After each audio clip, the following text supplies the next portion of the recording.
भाई बहुत लोग परेशान है कि यूपीएसआई की नई वैकेंसी हमारी आएंगी कि या बस ऐसे ही हवा हवाई चल रही है, सब सारी बातें और सब बेकार की बातें हैं। देखो, एक एक पॉइंट बताऊंगा, बेसिक बताऊंगा कि किस तरीके से आप ये कह सकते हो कि हाँ भर्ती आएगी या नहीं आएगी।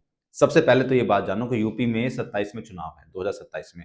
मैं इसलिए कह रहा हूँ क्योंकि ये सीधा संबंध है भर्ती का चुनाव के साथ में। अभी जैसे चुनाव आएगा तो भर्ती की बहुत भरमार आपको देखने के लिए मिलेगी, ये बात तो आप भी जानते हो, मैं कोई स्पेशल थोड़ी बता रहा हूँ। अब सबसे पहली बात करते हैं कि भाई भर्ती हमारी आएगी कि नहीं आएगी। देखो, चुनाव 2027 में है।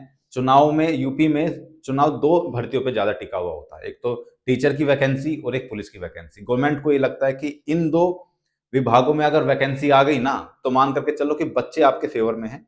ठीक है, आप पे जो धब्बा लगता है कि जॉब नहीं देते हैं बीजेपी वाले, तो ये धब्बा हट जाएगा, तो सब कुछ आपके फेवर में हो जाएगा, आपको कोई टेंशन नहीं होगी। तो टीचर की तो वैकेंसी आएगी। यू भर्ती पुलिस पुलिस की जो भर्ती वो आएगी कि नहीं आएगी। देखो, यूपीएसआई की 2017 में वैकेंसी आई थी, फिर 2021 में वैकेंसी आई, फिर 2024 में वैकेंसी आई, और 24 के बाद में फिर अब आया फिर 2025, और फिर उसके बाद में आया 2026। 2026 का मिड मान लो और 2024 का आप लास्ट मान लो। तो इस बीच में जो भी नए जनरेट हुए हैं नए पद, उन पद पे तो वैकेंसी भरनी ही भरनी पड़ेगी, क्योंकि चुनाव भी आ रहे हैं, वैकेंसी भी खाली है, तो उन्हें भरने में कोई दिक्कत नहीं है गवर्नमेंट को। तो इस तरीके से आपको 2024, 25, 26 की वैकेंसी यूपीएसआई, केवल मैं बात यूपीएसआई की नहीं कर रहा हूँ, यूपीएसआई के साथ में यूपीपी यानी कि यूपी कांस्टेबल भी है। ठीक है, उसकी भी वैकेंसी आएगी और टीचर की भी वैकेंसी आएगी, ये बात भी जान लो। जहां तक उम्मीद है टीचर की वैकेंसी भी आएगी। तो भर्ती आएगी कि नहीं आएगी? बिल्कुल आएगी। मैं कह रहा हूँ 99% आपको भर्ती देखने के लिए मिल जाएगी, 2026 में ही मिल जाएगी। अब 2026 में वो कब देंगे, वो बोर्ड के ऊपर बात है। ठीक है, हम ये नहीं कह सकते वो अगले महीने दे देंगे, हम ये नहीं कह सकते वो 2 महीने बाद देंगे, वो बोर्ड के ऊपर बात है। ऐसा कहना भी गलत होगा कि वो कब देते हैं कब नहीं देते हैं, ऐसा किसको पता भी नहीं है, भर्ती बोर्ड ही जानता है कब देना है उनको। ठीक है, तो यूपीएसआई यूपीपी की वैकेंसी आएंगी, बिल्कुल आएंगी। अब अगर वो आएंगे तो क्या हमें आयु में छूट मिलेगी? बहुत सारे लोग तो अब ओवर एज हो गए हैं जिनका भी एग्जाम बेकार गया है। देखो, वो अब ये सोच रहे हो कि वो डिप्रेशन में चले जाएंगे, यार हमारा तो एग्जाम बेकार चला गया, यूपीएसआई का एग्जाम था, लास्ट मौका था, इतनी मेहनत हमने की, ये किया, लेकिन हमारा एग्जाम बेकार गया, हमारी कट ऑफ से नीचे बन रहा है, ये बन रहा है। वो टेंशन लेने की जरूरत नहीं है, ये जस्ट एक एग्जाम है। इसको एक एग्जाम की तरह लो। मैं जानता हूँ बहुत दुख होता है, अंदर से टूट जाता है आदमी, संभल नहीं पाता है बहुत जल्दी से। कई दिन तक तो उसको मतलब यकीन नहीं होता है कि तेरा पेपर खराब चला गया, क्योंकि उसने इतनी मेहनत की हुई होती है एग्जाम के लिए। और अगर वो पेपर खराब चला जाए या फिर किसी भी कारणवश कुछ भी कारण रहा हो, वो एग्जाम में सिलेक्ट ना हो पाए, तो बहुत बुरा लगता है, बहुत गंदा लगता है, अपने आप से गिल्ट फील होने लगती है और अपने आप को डिमोटिवेट कर लेता है, डिप्रेशन में आ जाता है आदमी। ये बात मैं बिल्कुल समझता हूँ, इसमें कोई डाउट नहीं है। लेकिन हमें अगले ही पल ये भी सोचना होगा कि भाई ये केवल एक जस्ट एग्जाम है, ये हमारी पूरी लाइफ नहीं है। इसके बाद हमें और भी मौके मिलेंगे, इसके बाद हमें और भी ऐसी चीजें मिलेंगी जहां हम सिलेक्शन ले सकते हैं। तो ठीक है, तो यूपीएसआई में और भी मौके हैं, और भी सिलेक्शन लेने के लिए, तो आप वहां जाकर के तैयारी करो। तो क्या आयु में छूट मिलेगी? देखिए भाई, मेरे हिसाब से तो आयु में छूट मिलने से रही। क्यों?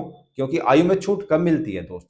छूट तब मिलती है जब बहुत बड़ा गैप हो जाता है, जैसे 2017 में आई, फिर 2021 में आई, फिर 2000। अब जब 4-5 साल का गैप हो जाता है, तब लोग चिल्लाते हैं कि भाई आयु में छूट दो, क्योंकि आपने रेगुलर तरीके से भर्ती नहीं दी, आपने बीच में मिस कर दिया। तब गवर्नमेंट सोचती है एक बार को चलो छूट दे देते हैं, तो छूट मिल जाती है। बच्चे भी बहुत जोश से कहते हैं कि भाई हमें छूट चाहिए, और उनके पास आधार भी होता है। लेकिन क्या जब गवर्नमेंट कहेगी भाई 2024 में अभी तो वैकेंसी दी थी हमने, अब 2026 में अगर हम वैकेंसी दे रहे हैं, तो इसमें छूट की को तो कोई मतलब ही नहीं होना चाहिए, छूट नहीं मिलेगी। तो मेरे हिसाब से इसमें छूट नहीं मिलेगी। जो लोग एलिजिबल हैं 2026 में, वो इसको भर सकते हैं। अब तैयारी, अब वो कब से एज को डिफाइन करेंगे, वो भर्ती बोर्ड जानता है भाई। ठीक है, वो पता चलेगा जब जब उसकी वैकेंसी आएंगी, वो कब वैकेंसी देते हैं, तो उस हिसाब से भर्ती बोर्ड अपने हिसाब से आयु में कब से गणना करेगा, वो अलग बात है। अब तैयारी किसकी करें? बहुत सारे लोग ऐसे हैं जिनका अभी ये क्वेश्चन इसलिए उठा क्योंकि बहुत सारे लोगों की अभी यूपी कांस्टेबल की तैयारी कर रहे हैं वो लोग, ठीक है, या फिर यूपी होमगार्ड की तैयारी कर रहे हैं, या फिर लेखपाल की तैयारी कर रहे हैं। तो बहुत सारे लोग ऐसे हैं जो इनकी तैयारी कर रहे हैं, उनको ऐसा लगता है कि भाई अगर हम यूपीएसआई की तैयारी अभी से करेंगे तो फिर हमारा अच्छे से सिलेक्शन हो जाएगा। देखो, अगर आपका एग्जाम लगा है यूपी कांस्टेबल का या फिर यूपी होमगार्ड का या फिर लेखपाल का, तो आप पहले इनकी तैयारी करो, ये आपके लिए इंपॉर्टेंट है। अब मैं ऐसी बात क्यों बोल रहा हूं? देखो, मैं जानता हूं कि यूपीएसआई की तैयारी सिलेक्शन लेने के लिए करीब करीब 1 डेढ़ साल की तैयारी बहुत अच्छे से चाहिए, तब जाकर के आपका सिलेक्शन होता है यूपीएसआई में। अब अगर जैसे आप एग्ज़ाम है थोड़ा-सा ईज़ी आ गया, तो कोई बात नहीं, उसकी मेरिट भी तो आ ही जाएगी। तो इसलिए हमें तैयारी बहुत अच्छी करनी पड़ती है यूपीएसआई के लिए। लेकिन अब मैं ये बात इसलिए बोल रहा हूँ क्योंकि यूपीएसआई में आपने तैयारी कर चुके हो, अपना बेसिक क्लियर कर लिया है, आपने पीवाईक्यू भी कर लिए हैं, आपने प्रैक्टिस सेट भी लगा लिए हैं, आपने रिवीजन भी कर लिया है, बस किसी कारणवश आपका एग्ज़ाम सही सफल नहीं हो पाया, जिसका सफल हो गया वो तो अच्छी बात है। तो कोई बात नहीं, अब हमें क्या काम करना है, अब हमें केवल प्रैक्टिस करनी है यूपीएसआई के लिए, ठीक है? प्रैक्टिस करनी है, पीवाईक्यू करने हैं, टेस्ट सीरीज़ लगानी है, रिवीजन करना है, फिर से वही काम करना है, लेकिन इस बार सारे बेसिक हमारे क्लियर है। प्रैक्टिस पे प्रैक्टिस, प्रैक्टिस पे प्रैक्टिस करने हैं और फिर हमें अपनी स्पीड बढ़ानी है। इस बार जो लोग विफल हुए हैं ना, मतलब जिनके कम मार्क्स हैं, बहुत सारे लोगों को मैं ऐसे जानता हूँ जिनके जो केवल प्रैक्टिस ना करने की वजह से विफल रहे हैं। क्यों? क्योंकि इस बार खेल रहा है कि टाइम मैनेजमेंट का। जिसने टाइम को मैनेज कर लिया, जिसने प्रैक्टिस अच्छे से की, जिसने रिवीजन अच्छे से किया, जिसने टेस्ट सीरीज अच्छे से लगाई, उसकी प्रैक्टिस अच्छी, तो उसने टाइम भी कम कंज्यूम किया अपने क्वेश्चन करने में।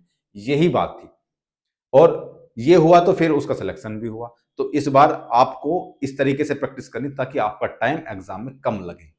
ठीक है? तो प्रैक्टिस करनी यूपीएसआई में अब, लेकिन उससे पहले अगर हमारा यूपी कांस्टेबल का एग्जाम है तो हम यूपी कांस्टेबल का एग्जाम देंगे। उससे पहले अगर हमारा होमगार्ड का या फिर लेखपालक का तो हम उसका एग्जाम देंगे। हम इनको स्किप नहीं करेंगे।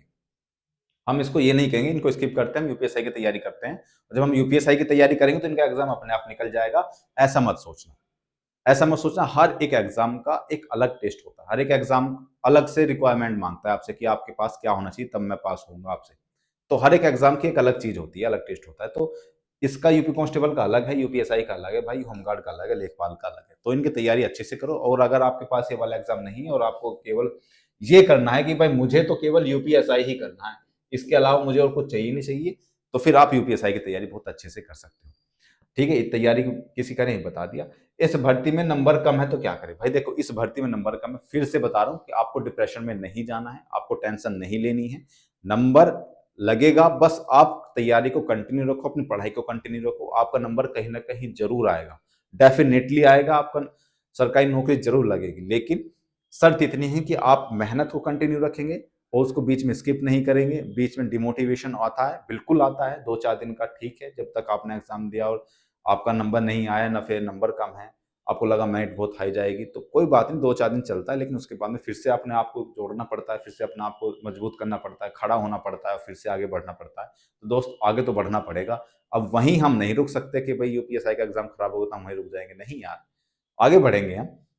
दूसरे एग्ज़ाम की तैयारी करेंगे, दूसरे एग्ज़ाम में सफल होंगे। तो ये सारी चीज़ें हैं भाई, अपनी तैयारी स्टार्ट कर दो फिर से।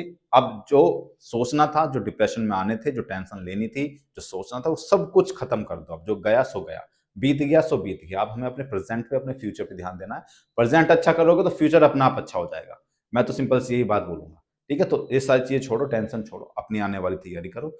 अगर आपका एग्ज़ाम आपके जो नंबर हैं वो कम हैं, लेकिन अगर जो लोग जिनके नंबर अच्छे हैं वो फिजिकल की तैयारी करो, फिजिकल में अपना अच्छा दो और फिजिकल की तैयारी बहुत अच्छे से करो। तो मिलते हैं अगली वीडियो में, तब तक के लिए जय हिंद। अपनी तैयारी को कंटिन्यू रखना, ठीक है दोस्त? तो टेंशन मत लेना। मिलते हैं अगली वीडियो में, तब तक के लिए जय हिंद।